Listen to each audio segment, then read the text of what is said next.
segundo seminario de la etapa presencial de la sexta edición del máster de razonamiento probatorio y también a la vez seminario también del grupo de investigación de la Cátedra de Cultura Jurídica.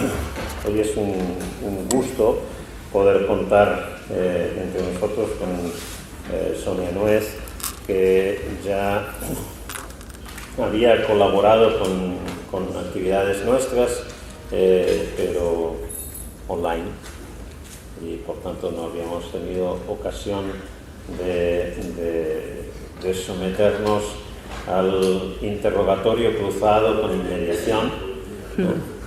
y hoy lo podremos hacer.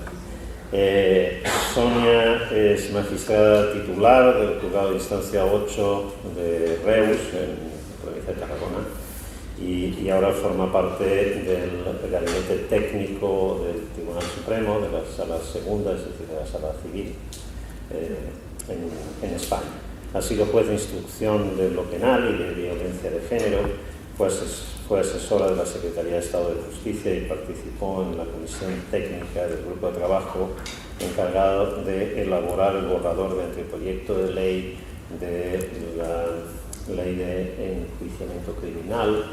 Desgraciadamente, un anteproyecto que parece que va a quedar una vez más enterrado en un cajón a la espera de que alguien lo resucite en una siguiente legislatura para sucesivamente volverlo a enterrar en un cajón, que es lo que suele pasar en este país con la ley de enjuiciamiento criminal, y así vamos, y tenemos una ley Frankenstein de hace 140 años. Ha sido vocal del Consejo Rector de la Escuela Judicial, representación de los jueces, y hoy nos viene a hablar sobre inteligencia artificial. Inteligencia artificial en la investigación criminal y en el proceso penal, implicaciones éticas y jurídicas. Por lo tanto, algo creo que absolutamente imprescindible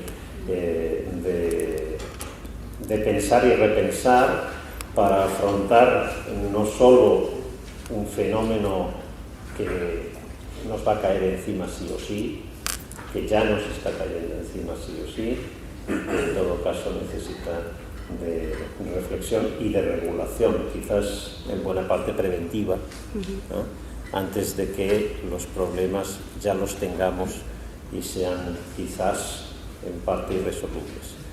Así que estamos expectantes, es tu tiempo, muchísimas gracias por venir, por acompañarnos y somos todo oídos. Muchas gracias, Jordi. Muchas gracias, Carmen, y muchas gracias por haberme invitado a este seminario, por poder venir por fin a Girona y estar con vosotros presencialmente. Es un lujo participar en vuestros seminarios porque la verdad es que el nivel de esta cátedra y el nivel de estos cursos es uno de los más elevados, creo, que hay actualmente en España. Así que gracias por la invitación. Como ha dicho muy bien Jordi, voy a hablar de la inteligencia artificial, de sus implicaciones éticas y jurídicas en el proceso judicial y especialmente en el proceso penal. Y también, como ha dicho muy bien Jordi, pues es un problema, es un hecho que tenemos ya, es una realidad la inteligencia artificial, y es una realidad. En el derecho siempre llegamos tarde, ¿no? Siempre llegamos tarde, se dice en derecho a todos sitios. En cambio, en materia de inteligencia artificial no llegamos tarde, pero tampoco pronto, ¿no? Es un debate que se está formulando en la actualidad y, por tanto, requiere de un ámbito sosegado de reflexión, de reflexión sobre los dilemas éticos y jurídicos de la inteligencia artificial. Y, por tanto, vamos a hacer pues, un resumen de todo lo que se está planteando a nivel jurídico en este ámbito. Para hablar de inteligencia artificial debemos partir de su definición, aunque sea someramente. Y para ello debemos hablar, en primer lugar, de la evolución tecnológica desde el punto de vista científico. La evolución económica de la sociedad, la evolución social, puede explicarse también desde una perspectiva tecnológica. La primera etapa que encontramos es la aparición, como todos sabemos, de la herramienta, que proporcionaba una ventaja mecánica para la realización de una tarea física y era alimentada por energía animal o humana. Con ello aumentaba la productividad de la producción de alimentos. Encontramos un segundo hito, que es el maquinismo, que con una herramienta que sustituye el trabajo o esfuerzo humano, sustituye el elemento humano y el esfuerzo físico. Así, cuando Watt desarrolla la máquina de vapor en 1769, donde el motor es el vapor y el instrumento de trabajo es la fuerza motriz. Una tercera fase la podemos situar en la sociedad industrial, donde el motor es la energía y el instrumento la producción y el producto. Las máquinas se extienden con la revolución industrial y se desarrolla el ferrocarril, el alumbrado, el ordenador, el automóvil, que permite la mecanización de cualquier actividad económica. Pasamos a una cuarta fase con la sociedad de la información, donde aparecen las ondas, las partículas y el instrumento es la comunicación, es el mensaje. La consecuencia económica es la organización en torno a la globalización, es decir, la sociedad líquida de la que hablaba Bauman. Y por último aparece la sociedad digital. Hoy en día está todo computarizado, está todo digitalizado, hay una digitalización total y no conocemos todavía cuáles van a ser las consecuencias de esta sociedad digital. El motor aquí es el algoritmo, que implica formas, que implica símbolos que producen un determinado resultado. ¿Por qué decimos que no sabemos cuáles van a ser las consecuencias de la sociedad digital? Porque la lógica tradicional es limitada, la lógica humana es limitada, pero la lógica algorítmica es ilimitada. No sabemos hasta dónde nos puede llegar y por eso no sabemos cuáles son las consecuencias de la sociedad digital en la que vivimos. Se habla de una siguiente etapa que será la sociedad cuántica, pero creo que no la vamos a llegar a conocer nosotros. ¿Qué es la inteligencia artificial? Bueno, la inteligencia artificial no existe, es un eufemismo. No existe la inteligencia artificial como tal.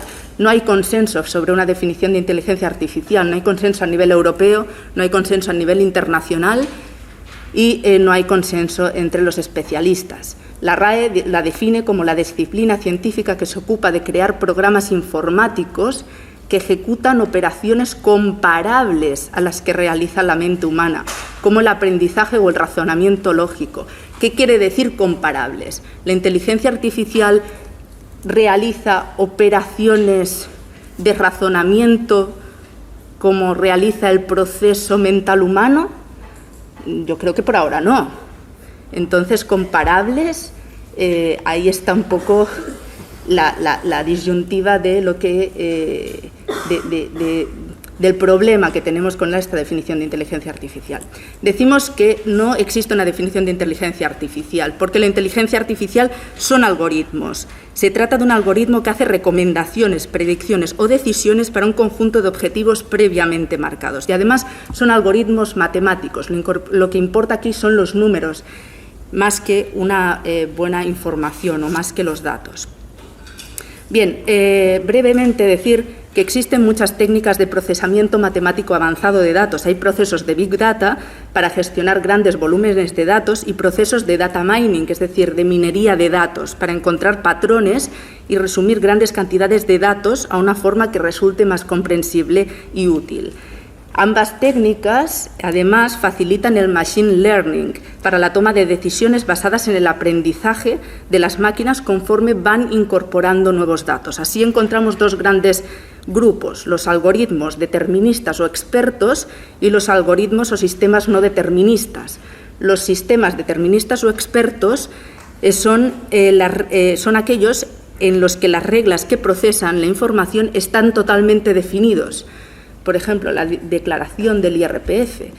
If, then, es decir, si introduces los valores de que si pasa esto, entonces el resultado es B. Pero los sistemas no deterministas son aquellos en el que el algoritmo tiene autonomía para procesar la información y producir los resultados. Aquí se pierde en los no deterministas la capacidad de control del sistema y ello puede producir problemas de interpretación a los que luego pues, nos referiremos. Por ejemplo, los coches automáticos. En este caso se trataría de un algoritmo no determinista, porque no pueden anticiparse todas las circunstancias de la conducción. Por ejemplo, el estado de la vía, el tiempo, si hay algún tipo de accidente, las situaciones de la vía no se pueden predecir, entonces no podemos utilizar un algoritmo determinista. Bien, ¿qué dilemas nos plantea la inteligencia artificial en la justicia? Muchísimos. Aquí os he dejado unos cuantos que vamos a analizar poco a poco. La primera pregunta que creo que nos debemos realizar es ¿en qué puede mejorar la inteligencia artificial la justicia? ¿Puede mejorarla en algo? ¿Para qué vamos a utilizar la inteligencia artificial en la justicia? Esa es otra pregunta muy importante que nos debemos hacer. ¿Para qué utilizar la inteligencia artificial en la justicia? Pues hay muchísimos factores o muchísimos ámbitos donde puede ser realmente útil. Otros donde es arriesgado y otros donde yo diría que mejor que no la utilicemos. Vamos a ellos. En primer lugar, encontramos la inteligencia artificial orientada a mejorar el acceso a la justicia.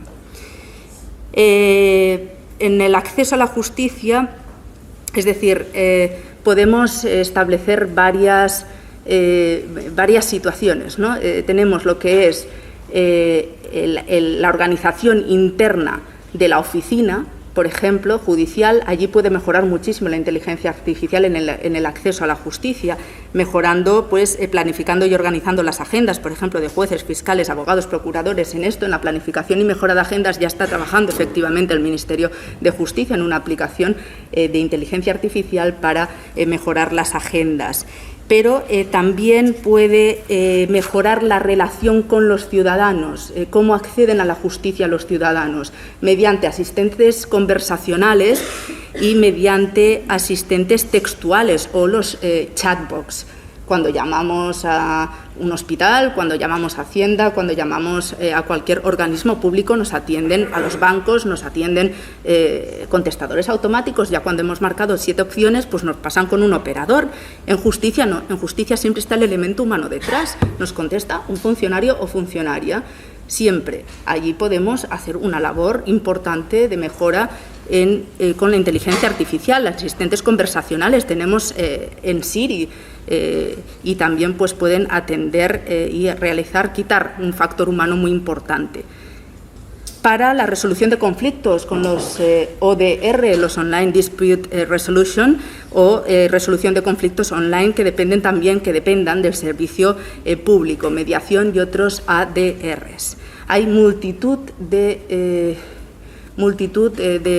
situaciones en las que se puede aprovechar la inteligencia artificial para mejorar la eficacia y eficiencia de la justicia. Un segundo ámbito, un segundo campo donde puede mejorar los sistemas de inteligencia artificial la justicia, en la tramitación de los procedimientos judiciales, la tramitación de los procesos judiciales. Obviamente, para notificar una sentencia utilizamos 15 trámites procesales, un funcionario, 15 trámites con su programa de gestión o de tramitación.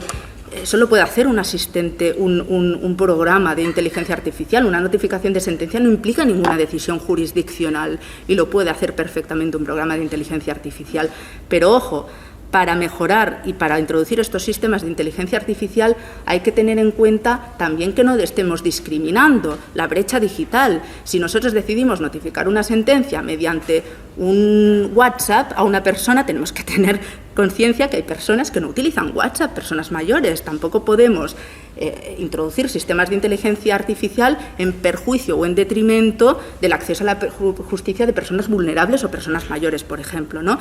Igual habría que introducir, pero teniendo en cuenta que podemos enviar un SMS o otro sistema de notificación, pero sí que se puede aprovechar para realizar determinados trámites, para automatizar los pasos de la tramitación, lo que llevaría a una mayor agilidad en la tramitación.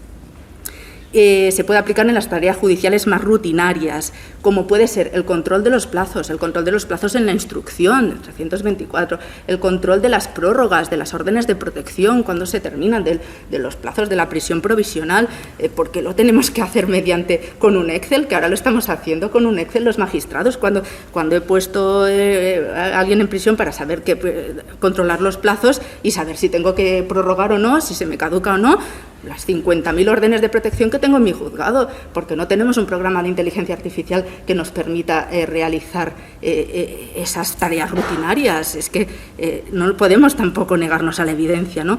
Puede contribuir también a la modernización del sistema judicial, incrementando su rapidez y eficiencia, si automatizamos algunos procesos. Análisis de textos también puede ser útil en análisis de textos, documentos, resoluciones, para abordar estrategias, ¿no? Aquí está, por ejemplo, tenemos un ejemplo en Prometea, ¿no? En el sistema que utiliza la Fiscalía de la Ciudad Autónoma de Buenos Aires, que después, si nos da tiempo, hablaremos, ¿no? Pero también puede ser útil para el análisis de textos, de documentos, recopilación de información, análisis de bases de datos. Bueno, esas dos tienen un amplio margen de actuación.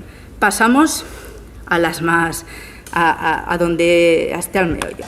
Orientada la inteligencia artificial a la función jurisdiccional.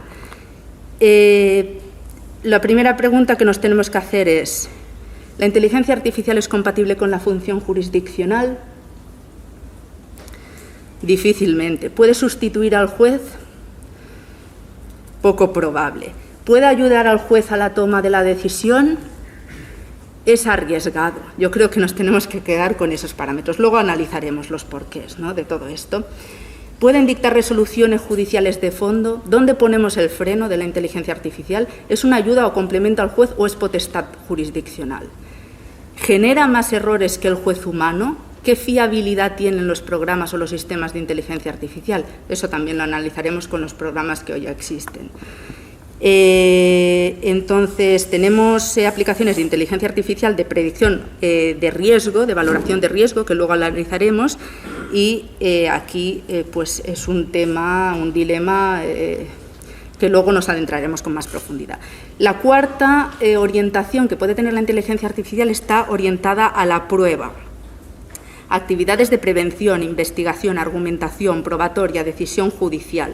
¿Puede ayudar la inteligencia artificial en estas actividades para investigar y probar hechos? ¿Puede ayudar al juez a valorar la prueba? Pues difícilmente también. Tenemos que hablar aquí en la actividad de la inteligencia artificial sobre la prueba de los criterios o el estándar Dauber, que ya conoceréis. Uno de los problemas, o de los principales problemas, es de los jueces, en este caso, es la falta de conocimiento de los jueces en neurociencia. La valoración de las pruebas periciales es compleja, ya que los jueces pues, no tenemos conocimientos técnicos que sí tienen los peritos. Difícilmente un juzgador puede contrastar la corrección de las conclusiones de los dictámenes de peritos y expertos, y esto conduce generalmente a una aceptación acrítica de las pruebas.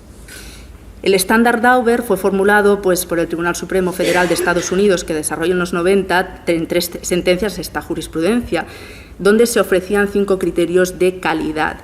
El primero es que se tratara de una técnica elaborada siguiendo el método científico y que hubiera sido verificada empíricamente, es decir, con intentos de falsificación y refutación.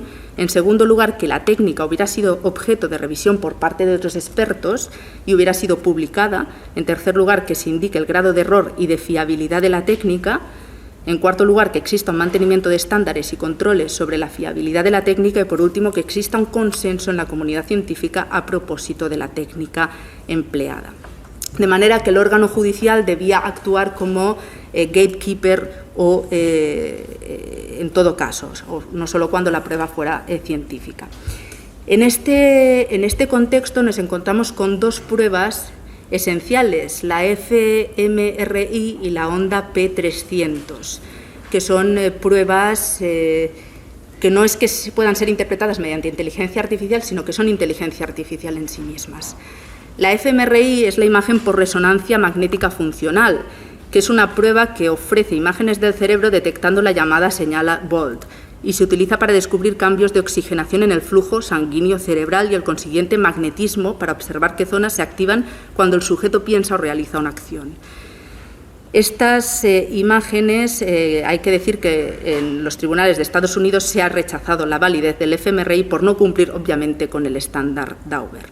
Y en cuanto a la onda P300, que es una técnica neurofisiológica que a través de la electroencefalografía mide la actividad eléctrica positiva del cerebro y aparece 300 milisegundos después de que un individuo haya sido expuesto a un estímulo, sea visual o auditivo, y de ahí su denominación P300. Son sistemas con componente biométrico de la conducta que permitiría valorar la credibilidad del testimonio. En este caso, pues hay una discusión doctrinal si supera o no el estándar Dauber. En cuanto a la quinta orientación, ¿para qué puede servir también la inteligencia artificial? Pues para gestionar los recursos de la Administración de Justicia, para mejorar las decisiones en materia de política judicial y la gestión de recursos. También otra utilidad pudiera ser para legislar mejor, ¿no? Detectando los problemas, por ejemplo, en las bases de datos jurisprudenciales, los problemas que se repiten más a menudo y detectando cuáles son pues, las áreas donde debe mejorarse legislativamente. Bueno, también nos debemos preguntar si puede mejorar la inteligencia artificial la justicia y las garantías procesales. ¿Es una ayuda o un complemento al juez o es potestad jurisdiccional? Bueno, aquí es cierto que últimamente, en cuanto a inteligencia artificial, se han planteado titulares muy sensacionalistas, tales como los robots nos van a dejar en paro a los jueces, o más específicamente, ¿es posible que un día tengamos un juez robot? El dilema del juez robot, ¿no?, nos está quitando este margen que tenemos de implementar la inteligencia artificial para mejorar el sistema o múltiples aspectos del sistema de justicia. Esto ha generado pues, muchos perjuicios o prejuicios en el imaginario colectivo. Se supone, en principio, que las aplicaciones de inteligencia artificial pueden ofrecer predicciones más exactas que las que haría un humano, ya que, en teoría, excluyen el componente subjetivo, el elemento humano. Sin embargo, esto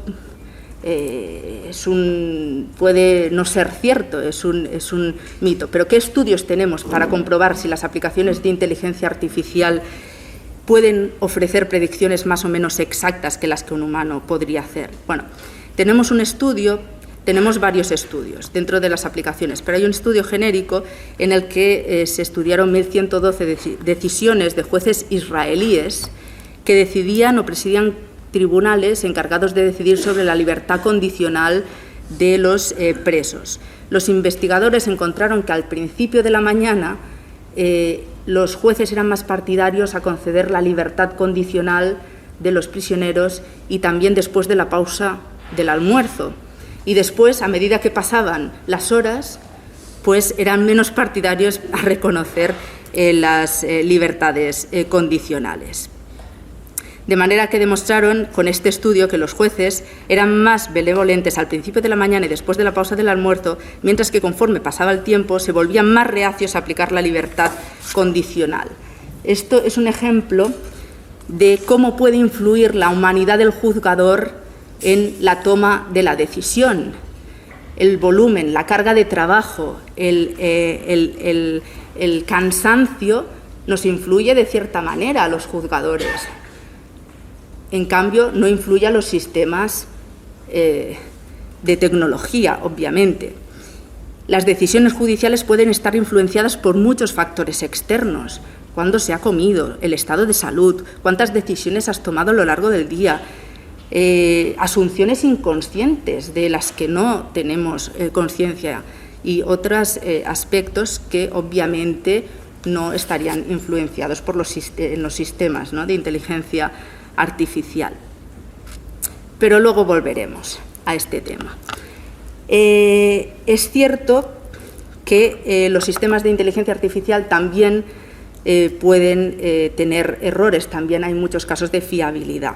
Igual que un juez se equivoca al dictar sentencia, también puede hacerlo el sistema de inteligencia artificial. Así, por ejemplo, había o se creó un sistema algorítmico de inteligencia artificial para diferenciar los huskies de los lobos. Y se detectó que los sistemas de inteligencia artificial detectaban los huskies cuando lo relacionaban con la nieve. Entonces, cuando había un lobo que estaba cerca de la nieve, decía que era un husky, porque había tomado de referencia la nieve para identificar al husky. De manera que son errores que igual no podemos percibir, y que este es un ejemplo muy básico, pero si lo llevamos a programas, algoritmos de inteligencia artificial que además utilizan el machine learning, que es decir, el autoaprendizaje a base de cargarse de datos, estamos perdiendo un control muy importante de todo el proceso algorítmico. Bien, otro problema, otro riesgo son los sesgos. Obviamente los algoritmos pueden generar desigualdad y pueden generar una discriminación algorítmica importante, a la que también volveremos luego.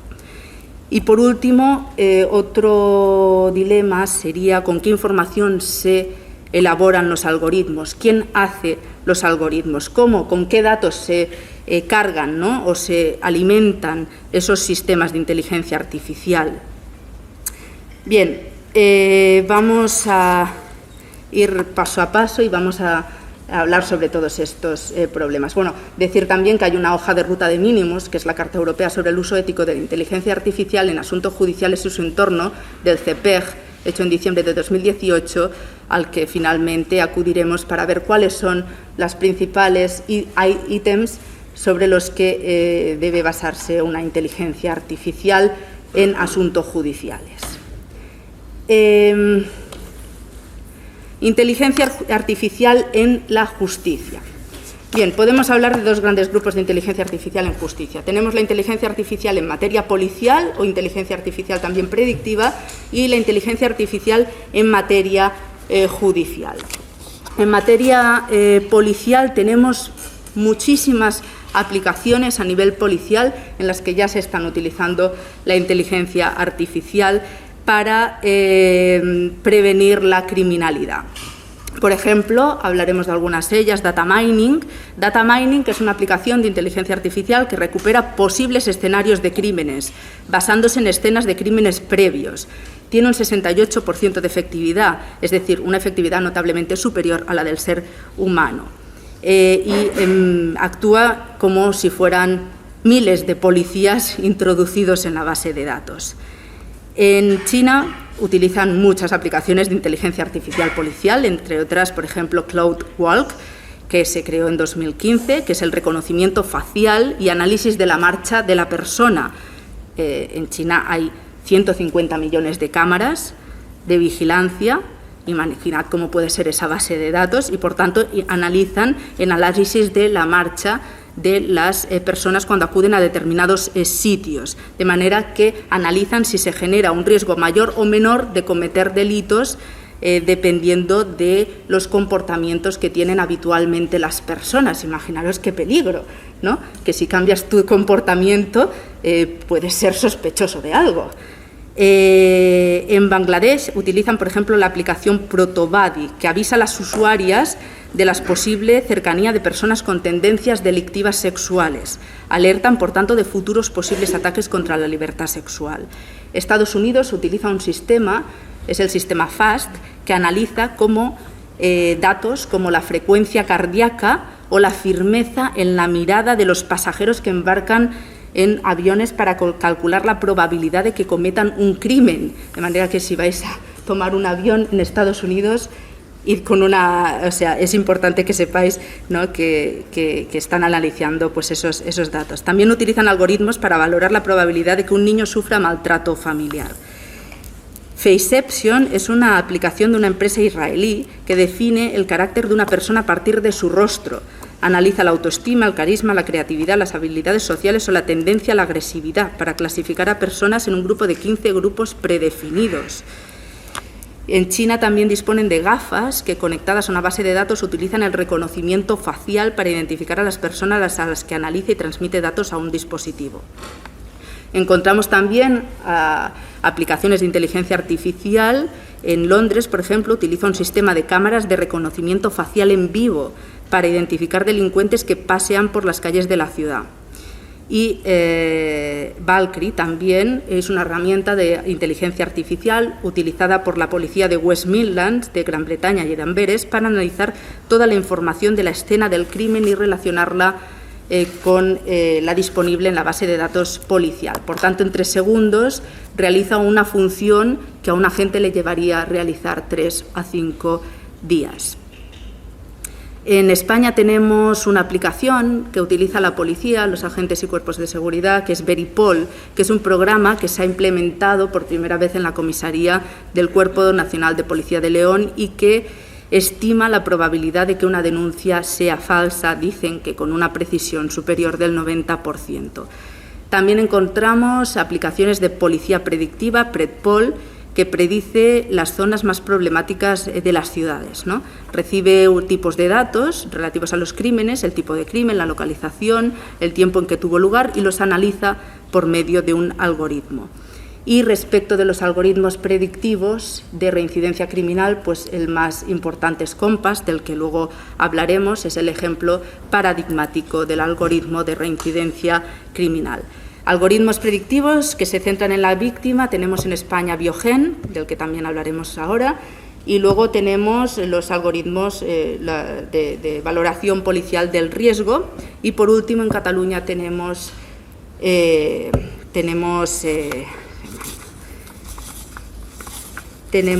que, Riscambi.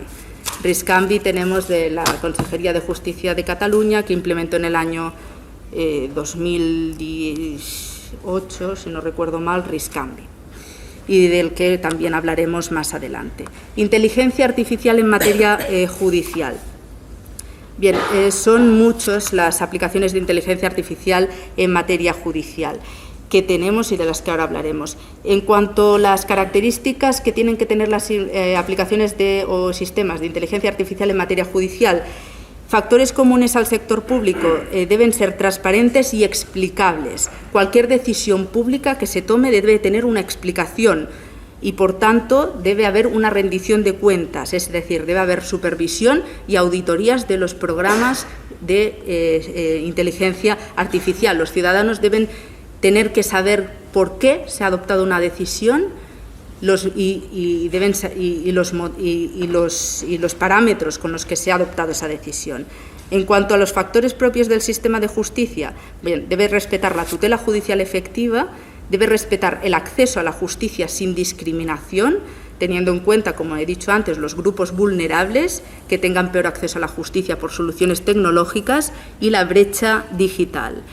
Pero también debe respetar la independencia judicial, es decir, el juez debe poder apartarse de la solución que el programa de inteligencia artificial le ofrece para respetar, obviamente, su independencia judicial. Pero también el juez tampoco puede creerse de forma acrítica lo que dice la solución automatizada de inteligencia artificial, porque ello crearía un efecto túnel. Debe poder valorar esa solución y decidir qué elementos acepta y qué elementos rechaza. Los datos personales de la justicia, además, son datos de carácter o de categoría especial. Se han clasificado como de alto riesgo. Y, por último, debe haber en justicia una transparencia mayor del sistema de justicia. Debe haber una motivación y una audiencia pública. En cuanto al proceso debido, ¿cómo afecta la inteligencia artificial? En cuanto a las fuentes de datos, deben acceder al proceso con garantías. Solo pueden acceder los datos que estén en el proceso. No podemos coger en las aplicaciones de inteligencia artificial datos de fuera del proceso. Además, deben respetar el derecho a la defensa, a la igualdad de armas, a la asistencia letrada efectiva y el respeto efectivo a la contradicción. Y, por último, dentro del proceso debido, dentro del proceso penal, debe respetar, los riesgos aún son más graves, obviamente, y debe respetar la presunción de inocencia, la libertad, la seguridad, porque hay peligro de vulnerar derechos fundamentales, como el juicio justo, a la prohibición de la discriminación, el derecho a la privacidad, a la libertad de expresión y el derecho a un remedio efectivo, entre otros. Inteligencia artificial en el proceso penal. Bien, encontramos dos usos de la inteligencia artificial en el proceso penal. Un uso que sería estrictamente la robotización, es decir, la automatización, como ya hemos dicho, para la sistematización y análisis de la documentación aportada a los procesos, para mejorar la eficiencia. Robotización, tenemos algunos ejemplos que ya se están manejando, ya se han creado, se han desarrollado en el Ministerio de Justicia, como puede ser la calculadora 988, que calcula condenas para el caso de acumulación de sentencias mediante un algoritmo definido por la Fiscalía del Tribunal Supremo para evitar errores de cálculo en las acumulaciones de condena que sean complejas. Actualmente se ha desarrollado otra aplicación de automatización en justicia, como es la cancelación de antecedentes penales, que se está desarrollando ahora mismo en el Ministerio, que aunque la decisión y la firma final corresponden a un juez, a un ser humano, ¿no? Pero mejora en este caso la eficiencia. Se utiliza la robotización en aquellos casos en que tengan criterios muy claros y definidos, como es el caso de la cancelación de antecedentes. El sistema te meten en el sistema de información, se abre un expediente, ve qué tipo de delito es, hace el cálculo del tiempo y propone la cancelación del antecedente penal, aunque acabe siendo firmada por el juez. Como hemos dicho, también en aquellos trámites que tengan reglas indubitadas, como pueda ser también en la notificación de resoluciones a las partes. Y, por último, también tenemos el cálculo de las pensiones de alimentos, que también tenemos una aplicación de inteligencia artificial desarrollada. Un segundo, tenemos, por tanto, la robotización, que no causaría mayor problemas o mayor dilemas, es la automatización de procesos que estén perfectamente definidos, que no comporten ninguna decisión más allá de las reglas aplicables, o como el cómputo del tiempo, lo que hablábamos antes, y luego tenemos aquellos que generan mayores problemas y que son además las más estudiadas, que son los que informan a los tribunales para la toma de decisiones en el ámbito penal y en concreto las diseñadas para evaluar automáticamente factores de riesgos predictivos del actuar delictivo futuro. En este caso podemos hablar, como os he dicho antes, de COMPAS. En los últimos años, bueno, ya hace 8 o 10 años, se desarrolló en Estados Unidos una herramienta de valoración del riesgo de reincidencia criminal. En concreto, pues se trataba del algoritmo denominado COMPAS, que indicaba qué pena imponer a cada condenado y valoraba la probabilidad de reincidencia a través de análisis de 100 parámetros o más de 100 parámetros, que incluía la educación, la historia personal, el barrio, la edad del delincuente, así como la información pública relativa a sentencias anteriores. COMPAS no es la única herramienta que existe, también el equivalente europeo sería HART, que era una herramienta utilizada en Durham para informar sobre el riesgo de reincidencia del delincuente y, tras el pronóstico, decidir sobre la puesta en libertad. ¿Qué pasó en el caso Wisconsin contra Loomis en COMPAS? Pues que la Corte Suprema del Estado de Wisconsin dictó una sentencia en la que se pronunció sobre la constitucionalidad del uso de este algoritmo como fundamento del fallo del Tribunal de Instancia Inferior, caso Wisconsin contra Loomis. En 2013, Eric Loomis fue detenido por conducir un vehículo utilizado durante un tiroteo sin consentimiento de su propietario y por eludir a un agente de la autoridad, y se declaró culpable por ello.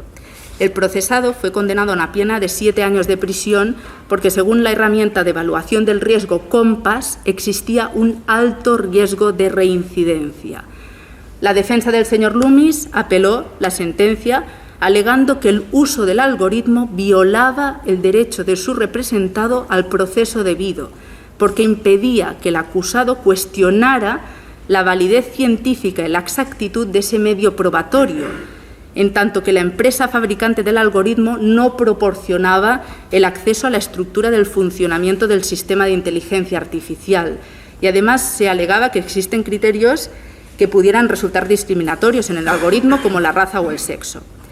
La Corte Suprema del Estado de Wisconsin desestima el recurso, alegando que no se viola el derecho del acusado, aunque el mismo no pueda acceder al funcionamiento interno del algoritmo o la caja negra del sistema, y motiva que los acusados no tienen un derecho a la explicación, sino que tienen un derecho a la información sobre los medios utilizados en la toma de la decisión judicial, right to explanation.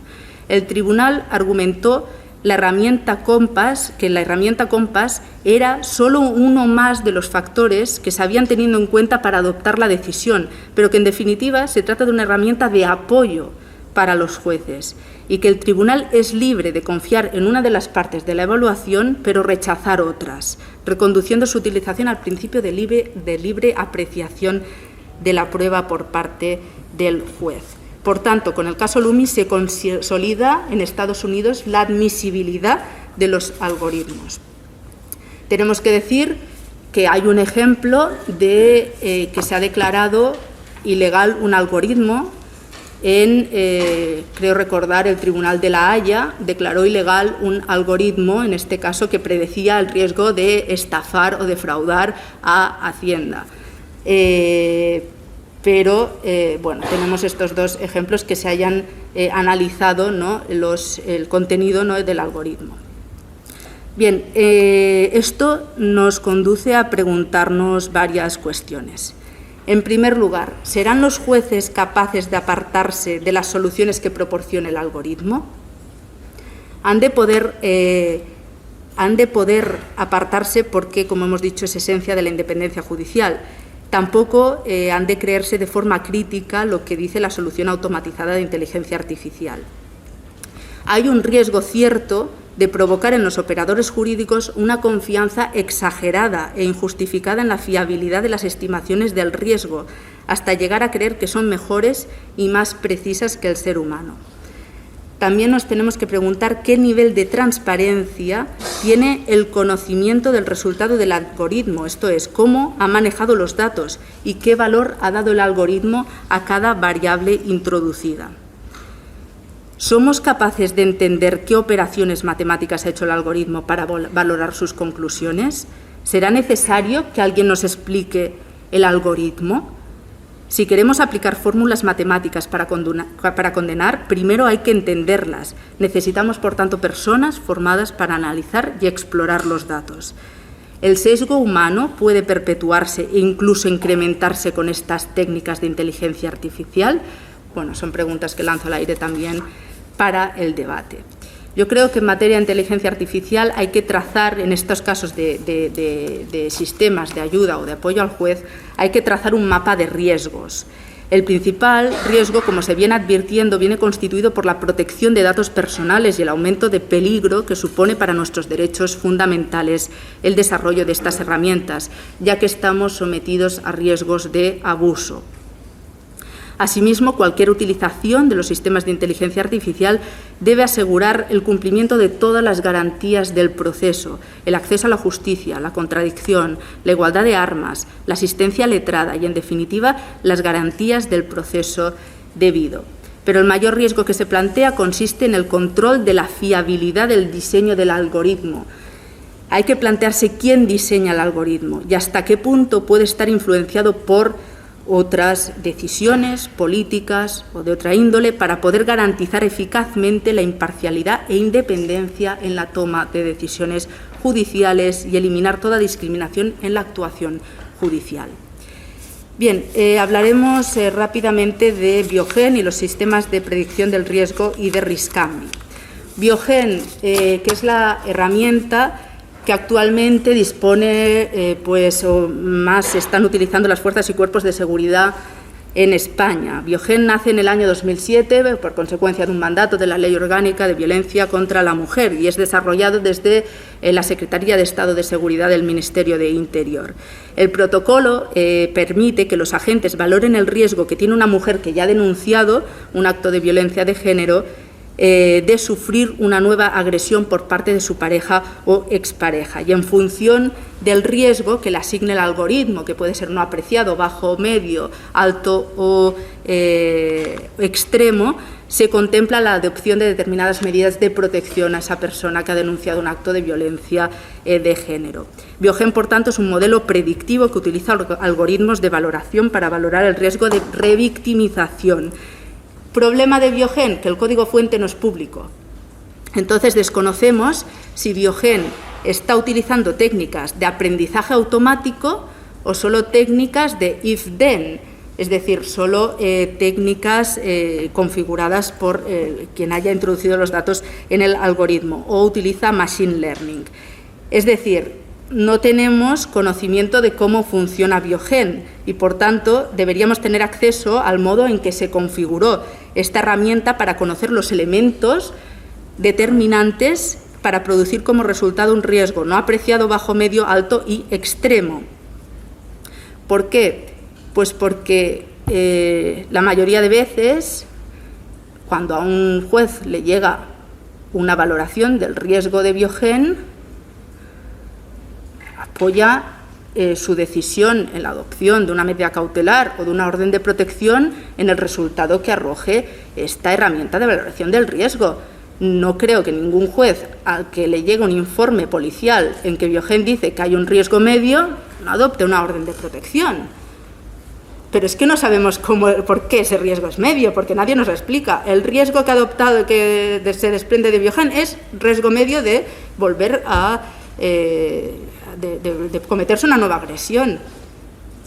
Y yo tengo una comparecencia de una orden de protección con este resultado que no sé de dónde sale ni qué variables han utilizado para producir este resultado. ¿Cómo yo contradigo eso como juez? ¿Qué motivo? ¿Qué razones doy para no creerme esta evaluación del riesgo que arroja una herramienta predictiva de la que no conozco el código fuente, que no conozco si utiliza datos de aprendizaje automático? ¿Cómo contradigo yo como juez ese resultado medio? Se me antoja imposible a mí.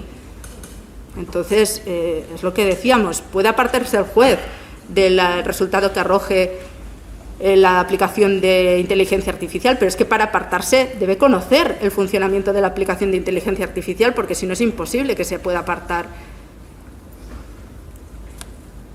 Dice Biogen que no arroja un resultado automático, que el agente policial puede modificar el resultado que arroje Biogen. Es cierto, el agente policial, una vez el algoritmo dice que el riesgo es medio o es no apreciado, con las circunstancias del caso, puede modificar, si está justificada la modificación, el resultado que arroje Biogen. Vale. Entonces, lo que se justifica es que el resultado no depende de una máquina, que permite que los agentes puedan corregir este sistema automático del protocolo de valoración del riesgo. Bien, entraremos más adelante con la sentencia de la Audiencia Nacional que valora esto. Pero ahí hay un problema importante, nos está determinando un riesgo que no sabemos de dónde sale, por mucho que luego la agente policial pueda influir en esa valoración. Encontramos también los sistemas de valoración del riesgo genéricos que actúan como Biogen, pero con dos algoritmos: la valoración policial del riesgo y la valoración policial evolutiva, ¿no?, del riesgo. Sabéis que en criminología la idea de peligrosidad ha sido sustituida por el enfoque de la valoración del riesgo y, por tanto, ha cambiado la forma de medir ese riesgo. Antes se medía con informes, con un método clínico no estructurado, que era poco fiable, sesgado y carente de suficiente base empírica, y ahora eso se ha sustituido por métodos estrictamente actuariales. Esto también comporta una manera diferente de informar sobre los resultados. Ya no se trata del informe pericial que se hacía antaño, del informe de peligrosidad, sino que se trata de enfoques estructurados, basados en la ciencia y en los datos empíricos, que han demostrado ser más fiables que los enfoques clínicos no estructurados. Pero lo cierto es que los jueces ahora tenemos más difícil para responder a la pregunta de si son más fiables o no, porque no conocemos, como estábamos diciendo, no conocemos la manera como se producen esos resultados, porque es un lenguaje matemático complejo, sofisticado, y salvo que tengamos conocimientos de estadística, que la mayoría no tenemos, el juez no puede valorar críticamente la conclusión que arroja un instrumento de inteligencia artificial. No puede analizarla, no puede formarse una opinión sobre acerca de si el procedimiento a través del cual se ha alcanzado la conclusión le parece o no razonable. Bien, es cierto, otro tema importante son los falsos negativos y los falsos positivos de estas herramientas de inteligencia artificial. En cuanto a los pronósticos de peligrosidad, fue un determinado tipo de errores, los falsos positivos en este caso, lo que contribuyó decisivamente a desacreditar estos informes o pronósticos clínicos de peligrosidad. Debemos preguntarnos ahora qué tipo y qué cantidad de errores cometemos ahora cuando estimamos la probabilidad de reincidencia con estas modernas herramientas estructuradas de valoración del riesgo, es decir, cuántos falsos positivos encontramos y cuántos falsos negativos encontramos. Debemos hacer ese análisis. Bien, hay dos conceptos esenciales en estadística, que es la especificidad y la sensibilidad. La especificidad es el parámetro que nos ofrece los verdaderos negativos, es decir, que las personas que han sido clasificadas con bajo riesgo realmente no cometen delitos en un futuro. Es decir, cuanto mayor especificidad tenga el instrumento, menos inocentes serán condenados.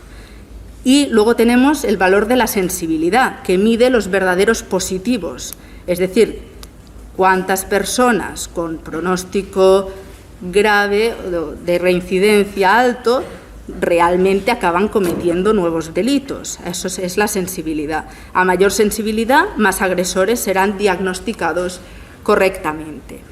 Por eso se recomienda que los instrumentos de valoración policial del riesgo tengan una sensibilidad muy alta. En este caso, la herramienta de valoración predictiva del riesgo tiene una sensibilidad del 85%. Es decir, hay un 85%, en un 85% está midiendo los verdaderos positivos, lo cual está muy bien, pero la especificidad es del 53,92%. Es como si lanzáramos una moneda al aire, el 50% de posibilidades de sensibilidad, es decir, de lo que se valora los verdaderos de especificidad, es decir, lo que se valora los verdaderos negativos, solo un 53,92%. Por tanto, eso también nos tiene que hacer reflexionar sobre cómo estamos aplicando estas herramientas de valoración del riesgo. Bueno, retornando a lo que hablábamos de la aplicación del algoritmo, es importante tener en cuenta la sentencia de la Audiencia Nacional de 30 de septiembre de 2020. En este caso, se trata de un caso en que la Sala de lo Contencioso Administrativo de la Audiencia Nacional condenó al Ministerio de Interior de España por la mala o deficiente protección que la Guardia Civil otorgó a una mujer que había solicitado una orden de protección. Una orden de protección solicitada por una mujer, la valoración policial del riesgo arroja un resultado de riesgo bajo. Los agentes califican el riesgo como no apreciado y no realizan más averiguaciones. Y ello fue determinante para que no se le concediera la orden de protección, porque la herramienta había arrojado un riesgo bajo. La Sala consideró que fue la falta de concienciación social e institucional sobre la violencia de género, unida a la confianza ciega que muchas veces depositamos en los sistemas de inteligencia artificial, la que conllevó el fallecimiento de la solicitante de protección.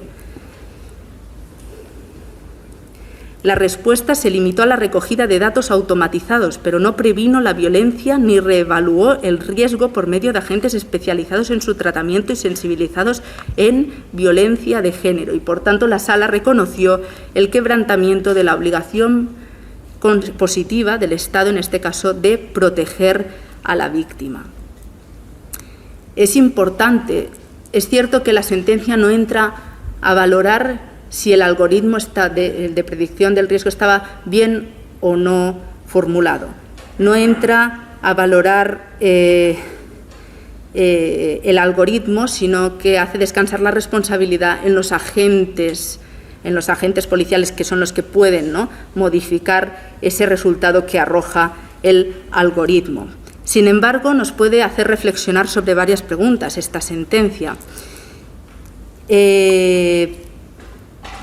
Nos debe hacer reflexionar sobre la atribución de la responsabilidad. ¿A quién debemos atribuir esta responsabilidad? en caso de que se tratara de una responsabilidad algorítmica, de que el algoritmo hubiera fallado o que el algoritmo no hubiera arrojado un resultado acorde con las circunstancias del caso, ¿sobre quién debe caer esta responsabilidad? ¿Sobre la persona que ha creado el algoritmo? ¿Sobre la persona que ha seleccionado los datos que se introducen en el algoritmo? ¿Sobre la persona que no ha revisado el dato arrojado por el algoritmo, es decir, el agente policial? ¿Sobre la persona que ha interpretado y aplicado el algoritmo, es decir, sobre el juez? ¿Sobre quién vamos a imputar esa responsabilidad algorítmica? ¿Quién va a conocer de esa responsabilidad algorítmica? ¿Qué órganos judiciales van a conocer de esa responsabilidad algorítmica? ¿Es necesario crear tribunales especializados por la complejidad de estos conocimientos técnicos que requiere los algoritmos? Otro problema está en la recogida de datos. ¿Qué datos estamos proporcionando a este algoritmo de Biogen o qué datos estamos proporcionando a los algoritmos de valoración del riesgo? Solo los datos que nos ofrecen las víctimas y los datos que constan en los informes. Por tanto, es una predicción, una valoración del riesgo subjetiva, no objetiva. Es una valoración insuficiente para valorar integralmente el riesgo. Deberían incluirse datos de servicios sociales, datos de las unidades de valoración forense integral de las víctimas. Por tanto, deja mucho que desear, ¿no?, estos algoritmos en estas fases en las que estamos utilizando. Y, sin embargo, los utilizamos diariamente en Biogen, para las órdenes de protección, para medidas cautelares. Los estamos utilizando diariamente sin formularnos todas estas preguntas. Estamos haciendo caso a los resultados que nos arrojan estas aplicaciones de inteligencia artificial de los que no conocemos su código fuente. Hablaremos ahora de Riscambi, que también pues, genera mucha polémica. Riscambi, según han expresado pues, algunos periódicos, muy sensacionalistas, ¿no?, en los últimos tiempos, el último titular de 2 de febrero de este mismo año, de 2022, dice: ¿qué es Riscambi? Riscambi, el algoritmo del que depende tu libertad. Bueno, es sensacionalista. La gente dice: yo no quiero que un juez robot me juzgue, mi libertad dependa de un robot. Claro, obviamente, pero es que no es cierto. Vamos a ver. No es un algoritmo del que depende tu libertad, obviamente. ¿Qué es Riscambi? Pues Riscambi es una herramienta algorítmica que evalúa el riesgo de reincidencia violenta para todos los presos. Bien, el sistema se clasifica el comportamiento en 4 categorías y después de categorizar esas entradas analiza 43 variables. Y el modelo determina si el prisionero, en este caso, tiene un riesgo alto, medio o bajo de reincidencia violenta después de la liberación. El problema de Riscambi, ¿cuál es? Es decir, te dice qué riesgo hay de que vuelva a reincidir un preso. ¿Cuál es el problema de Riscambi? Que solo un 3,2% de 89.638 veces que se ha aplicado Riscambi se ha contradicho la herramienta. Solo un 3,2%, por tanto, nos estamos creyendo otra vez los resultados que arroja Riscambi. ¿Y eso en qué va? Pues en detrimento de permisos penitenciarios, de licencias, para los internos, bueno, porque los riesgos medios o altos pueden determinar la ausencia de este tipo de beneficios penitenciarios y de permisos. Hay un estudio sobre Riscambi muy importante que hace Martínez Garay y que relaciona el resultado del estudio sobre tasa de reincidencia penitenciaria de 2014, coordinado por Capdevila, que os lo recomiendo porque es muy ilustrativo de todos los fallos, ¿no?, que tiene el sistema. Habla sobre lo que decíamos, la especificidad y la sensibilidad, los falsos positivos y los falsos negativos. Y pues también concluye que hay una tasa, no me quiero equivocar, hay una tasa de sensibilidad muy alta, en este caso del 77,15%, pero una tasa de especificidad únicamente del 57,26%. Y ello demuestra pues, la relevancia de tomar en consideración unos indicadores u otros a la hora de aplicar estos resultados. Por último, pues hablaremos de la Carta Ética Europea sobre el uso de la inteligencia artificial en los sistemas judiciales y en su entorno, adoptada por el CEPEJ, la Comisión para la Eficiencia de la Justicia, en el año 2018. La Carta Ética pues, habla o establece 5 principios fundamentales para el uso de la inteligencia artificial en los sistemas judiciales. En primer lugar, respeto a los derechos fundamentales. Si se utilizan herramientas de inteligencia artificial, es esencial asegurarse de que no afectan a las garantías del derecho de acceso a un juez y el derecho a un proceso debido, igualdad de armas y respeto a la contradicción. Entre los derechos de carácter fundamental resultan, además de especial trascendencia, la protección de datos y la protección a la vida privada. Por tanto, debe evaluarse el impacto en los derechos humanos. Los Estados miembros deben regular un marco legal que establezca un procedimiento para que las autoridades públicas lleven a cabo evaluaciones del impacto en derechos humanos de los sistemas de inteligencia artificial adquiridos y o desarrollados por las autoridades.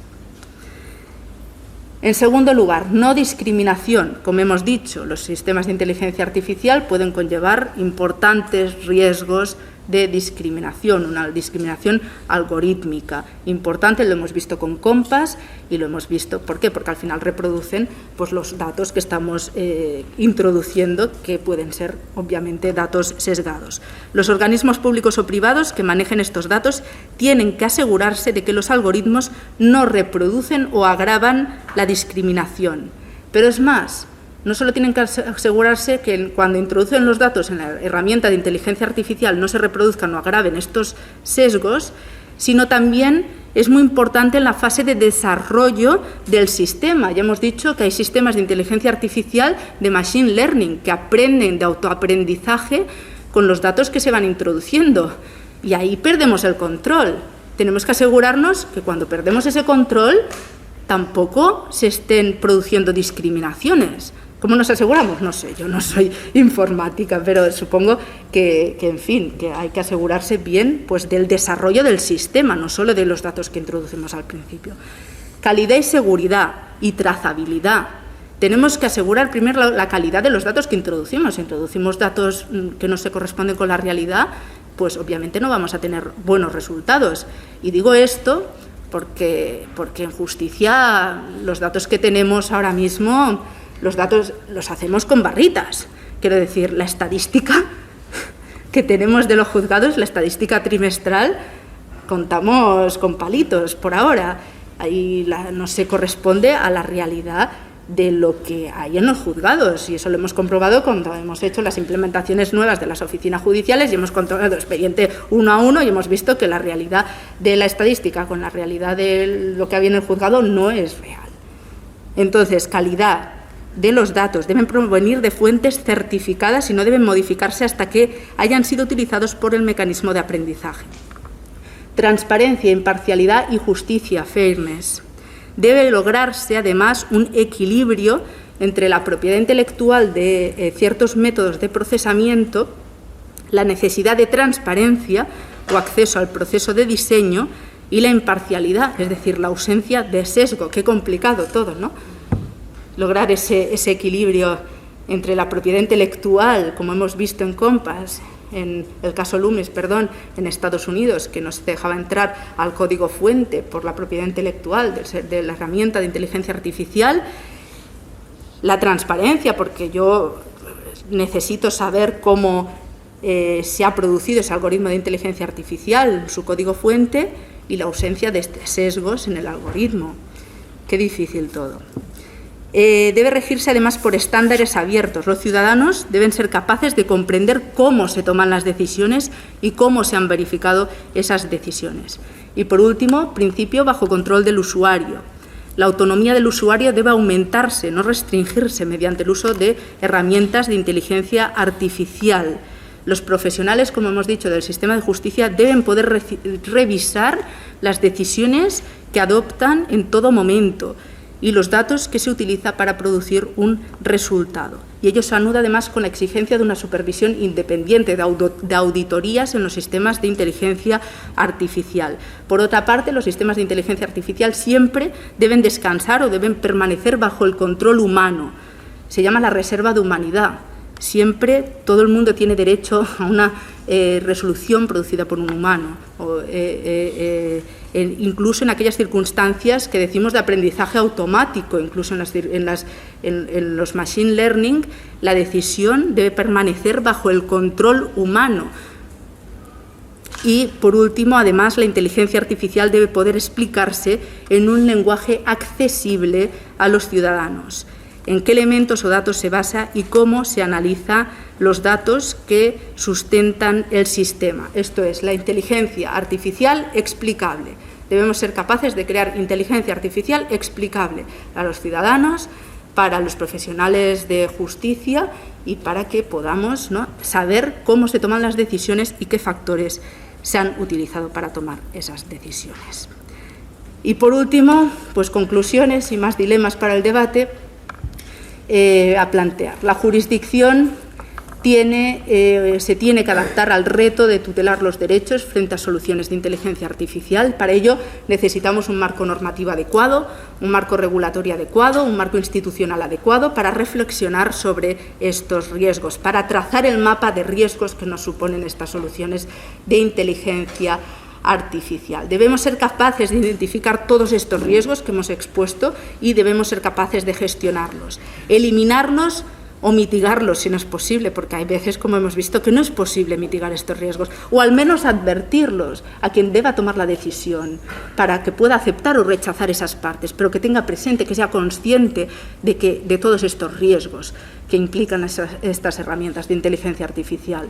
Si utilizamos herramientas actuariales, debemos además asegurarnos que cumplen 3 requisitos, que se adecúan a lo que necesita saber el juez para que vaya a tomar la decisión, que se adecúen a ese momento, a ese espacio, porque igual tampoco nos sirve un pronóstico de reincidencia en el futuro que se haya evaluado muchos meses antes de la decisión que tiene que tomar el juez en ese momento. Entonces, que se adecúen a lo que necesita saber el juez para tomar una decisión concreta, que se hayan superado los estándares de validez conforme a parámetros científicos y, por último, equidad, es decir, que el juez pueda eliminar las variables que no resulten justas para lo que se está juzgando. ¿Para qué puede servir la inteligencia artificial? Como hemos dicho en un principio, hay un amplio campo de mejora para la mejora del acceso a la justicia, para la robotización o automatización de procesos, tramitación judicial, para gestión de recursos del sistema judicial. Ahí hay un amplio campo de actuación y no conlleva muchos riesgos éticos ni jurídicos. Donde más riesgos conlleva es al apoyo a la decisión judicial, que sí que tiene campo de aplicación, como hemos visto, pero con precauciones, teniendo en la cabeza todos los riesgos, trazando el mapa de riesgos, identificándolos y gestionándolos. Decisión automatizada, función jurisdiccional, bajo mi punto de vista, todavía no estamos preparados. No sé qué pasará de aquí a 100 años, pero todavía no creo que estemos preparados para adoptar este tipo de soluciones de inteligencia artificial. Y bueno, esto más o menos son todos los dilemas que me planteo y que os quería trasladar, y espero que genere un amplio debate. Muchísimas gracias.